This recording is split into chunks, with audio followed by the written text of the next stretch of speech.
First Alert Weather with Joy Alone is sponsored by St. Francis Healthcare System.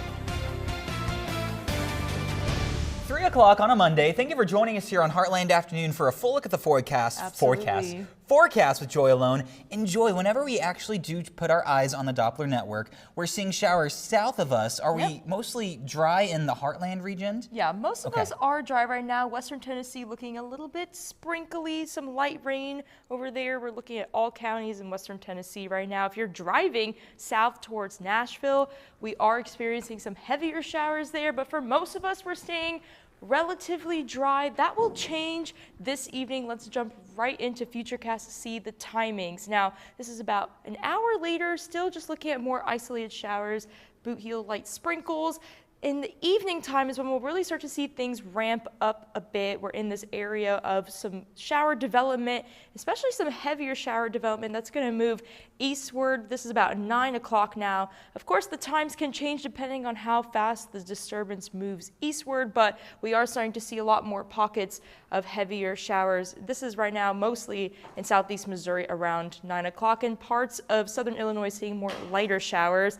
That will move continuing eastward about 11 o'clock. So overnight into Tuesday, you're really going to see some widespread rain, looking at about 1/4 of an inch to 3/4 of an inch, but some parts could see localized up to an inch of rain from this event. Overnight, again, still seeing slight bands of showers, nothing to be concerned about, maybe a rumble of thunder or two, but just some moderate rain. As we wake up for Tuesday morning, in terms of work commute or going to school, some parts of the Heartland could be experiencing some pockets of rain showers. Some of us might be staying relatively dry, but again, just looking at mostly cloudy skies, and our rain chances will go down as we head throughout Tuesday. Just looking at some isolated shower development as the system continues moving eastward, but really just looking at some clouds. And once we get into Wednesday overnight, we're going to start to clear up, dry off, and really start to feel this northwesterly breeze. It's bringing in cooler air, and that's when we're going to start to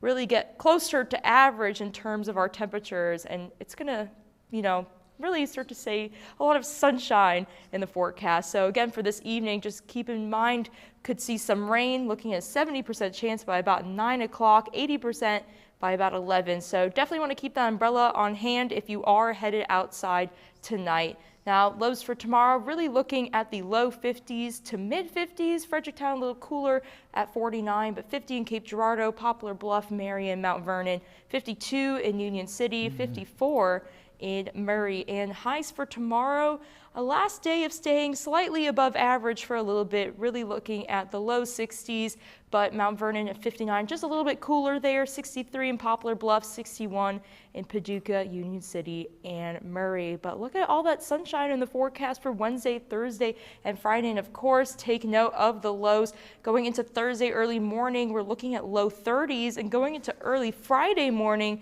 we're looking at mid 20s. So something to just keep in mind. Your Thanksgiving, your Black Friday are going to be a little bit chillier than what we've been experiencing, and we're going to start to see that rain come back into the forecast starting on Saturday. All right.